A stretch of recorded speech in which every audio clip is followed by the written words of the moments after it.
si je peux me permettre, comme on a dit tout à l'heure, j'avais un pouvoir de Mathieu Pichon, et la préfecture aurait écrit que Mathieu ne devrait pas pouvoir donner de pouvoir dans cette affaire au vu de sa saisine.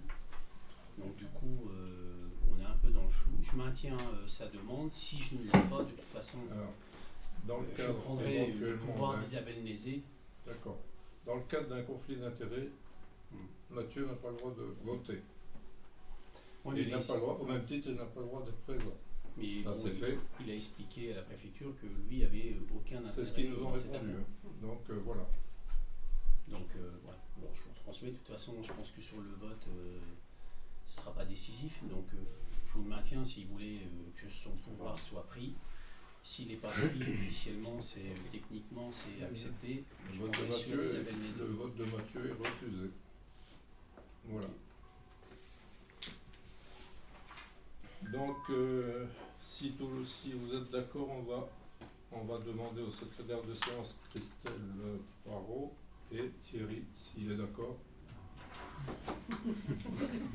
T'es tout seul, pas de chance. Je n'ai pas de conflit avec moi-même. Voilà. Donc, d'autre part, Isabelle Nézé donne pouvoir à Thierry Lecoq, Alexandre Pigeonnier donne pouvoir à Christelle Poirot, Céline Roquet donne pouvoir à Éric Tossellier.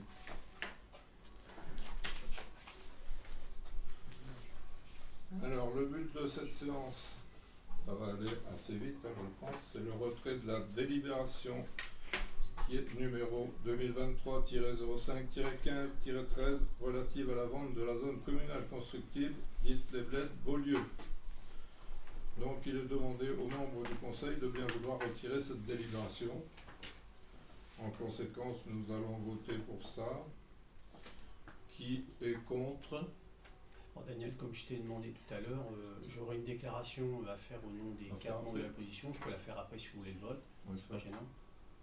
On va passer au vote, tu as passé le vote. Je te donne la parole avant, alors vas-y. Voilà, donc je voulais vous lire une déclaration des 4 membres, Mathieu Pichon, Catherine Gatté, Isabelle Nézé et moi-même. Donc, dans la communication de l'opposition pour le conseil municipal du 27 juillet 2023, à insérer entièrement dans le PV, s'il vous plaît. Depuis le premier conseil municipal, nous avons à cœur que notre commune fonctionne de la meilleure manière possible, car nous avons des obligations en tant qu'élus vis-à-vis des électeurs et des habitants de la commune. Nous avons donc souvent fait des remarques sur la manière dont la municipalité gérait les dossiers. Jusqu'ici, nous étions contentés de communiquer pendant le conseil ou dans la commune. Cela n'est plus possible désormais, les choses sont allées trop loin. Comme vous le savez tous, un conseil municipal a eu lieu le lundi 15 mai 2023 à 19h et a entraîné, suite à un vote très serré, l'approbation d'une délibération portant sur la vente essentielle de la zone constructive de la commune. La préparation de cette vente, la présentation du projet et le vote de cette même délibération nous ont paru soulever des graves irrégularités. D'ailleurs, ce vote a entraîné la démission de 2 adjoints au maire, urbanisme et finances. Toutes ces raisons nous ont amenés à nous poser des questions sur l'impartialité de l'information donnée, les méthodes employées pour emporter le consentement des votants et les motivations sous-jacentes de ces façons de procéder. Aussi, nous avons adressé un courrier circoncis à Monsieur le Préfet afin de demander un contrôle de légalité approfondi de ces délibérations. Nous avons aussi, depuis déposé auprès du tribunal administratif, un recours et une demande de référé suspension pour cette délibération. Cette demande de référé avait pour objet d'empêcher la signature de la promesse de vente tant que le tribunal ne serait pas prononcé sur la délibération. Cette démarche auprès du tribunal a été effectuée en commun avec les 2 élus démissionnaires en mai 2023 et soutenue par un nombre d'habitants de la commune. Nous avons mis l'accent sur l'information donnée aux élus. Lors du conseil municipal du 15 mai 2023, Mme Arruego a proposé dans une même décision et la vente des terrains et le promoteur qu'elle a, elle seule choisi, et n'a donc proposé au vote que l'offre de 3J Promotion. Madame le maire a présenté à cet effet une synthèse rédigée par elle-même et comportant des erreurs omissions. Projet donc différentiel et de moins 620 000 € pour la commune, sans prendre en compte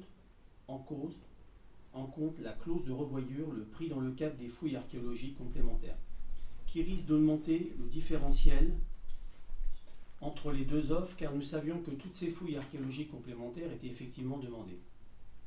La densité de construction est plus importante que celle préconisée de 25 logements par l'hectare. Madame le maire précise que dans l'offre 3J promotion, la densité est moindre alors qu'elle est de 27 logements l'hectare. Le délai de règlement, en 2026 pour Nexity, en 2028 pour le meilleur des cas pour 3J promotion.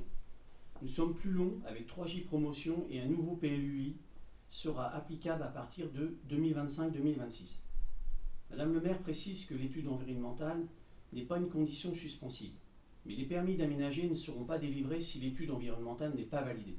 Madame la maire a donc donné aux élus appelés à voter des informations incomplètes, inexactes, et elle les a de plus données tardivement. Le vote au scrutin public. Concernant la procédure du scrutin public, Madame la maire a attendu que le secrétaire général ait comptabilisé les votes pour la vente des terrains et annoncé le résultat à haute voix, pour donner son vote et annoncer qu'elle s'abstenait. Les relations entre les parties. Lors de la visite de lotissement du 24 mars 2023, les personnes présentes ont pu remarquer les liens d'amitié que semblaient unir Madame le maire et Monsieur Vallière. Madame le maire n'a pas mentionné le lien entre les deux parties, Monsieur Vallière et Monsieur Jean, qui co-présentent l'offre. Après le conseil municipal, il a été découvert que le conjoint de Madame la maire est co-gérant avec Monsieur Vallière d'une société civile immobilière SCI Life, numéro de SIRET 791 771 173, dont le siège est situé au domicile de Madame la maire. Madame la maire a clairement appuyé et proposé au vote 3J promotion comme unique aménageur promoteur. Elle ne s'est jamais retirée, ni remise en retrait des échanges préalables, des discussions et du vote. Madame la maire n'a pas prévenu les élus de la majorité comme ceux de l'opposition de cette relation. Du moins, c'est ce que nous pensons, car si les membres de la majorité étaient informés, alors leur vote serait orienté et leur responsabilité pourrait être engagée. Nous ne pouvons croire cela et préférons penser qu'il était de bonne foi. Madame la maire n'a pas agi en transparence avec les membres du conseil municipal et avec ses électeurs, et cela ne semble pas compatible avec la charte de l'élu local que chacun s'est engagé à suivre. Nous croyons d'ailleurs utile d'en rappeler le contenu. Il y a 7 éléments que je voudrais lire sur la charte de l'élu local. La règle numéro 1, l'élu local exerce ses fonctions avec impartialité, diligence, dignité, probité et intégrité. Article 2, dans l'exercice de son mandat, l'élu local poursuit le seul intérêt général à l'exclusion de tout intérêt qui lui soit personnel, direct ou indirect, ou de tout intérêt particulier. L'article 3, l'élu local veille à prévenir ou à faire cesser immédiatement tout conflit d'intérêts.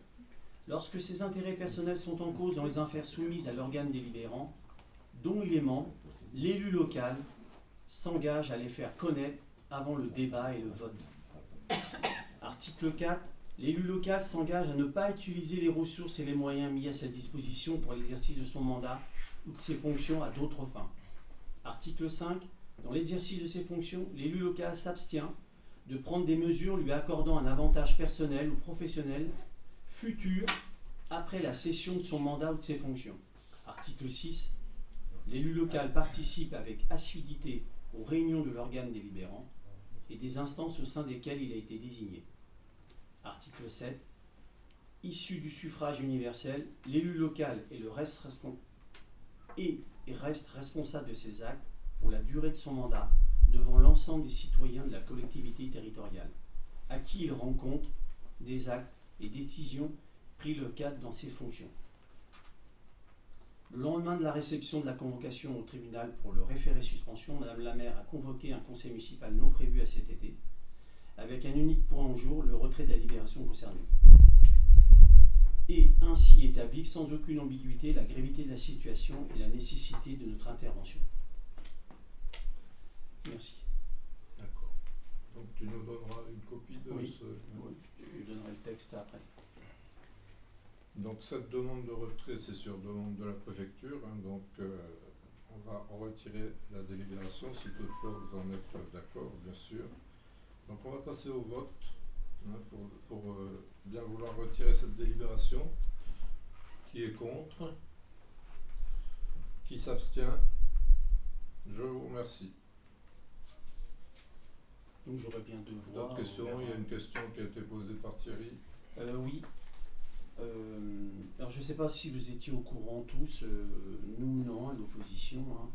Donc la question diverse, pourquoi les conseillers municipaux ne sont pas-ils informés des actions au tribunal administratif? Il faut savoir que la préfecture a saisi le tribunal administratif pour retirer une délibération du conseil municipal. En sachant qu'elle était début juillet et il y a eu un conseil municipal début juillet. Donc j'aimerais quand même dire que pourquoi on n'a pas été averti au conseil municipal début juillet.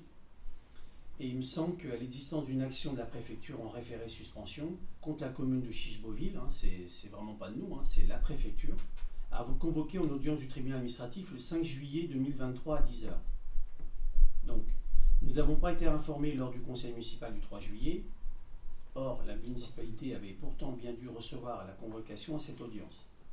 Donc on demande pourquoi on n'est pas au moins averti en tant que conseiller tous à l'égalité. Le règlement municipal ne prévoit pas la communication de tels dossiers, donc ce sera peut-être une chose à délibérer une prochaine séance, on va relever ça, effectivement. Voilà. Pas d'autres questions? Bien, je vous remercie tous et je lève la séance, il est 19h13. Merci. Merci.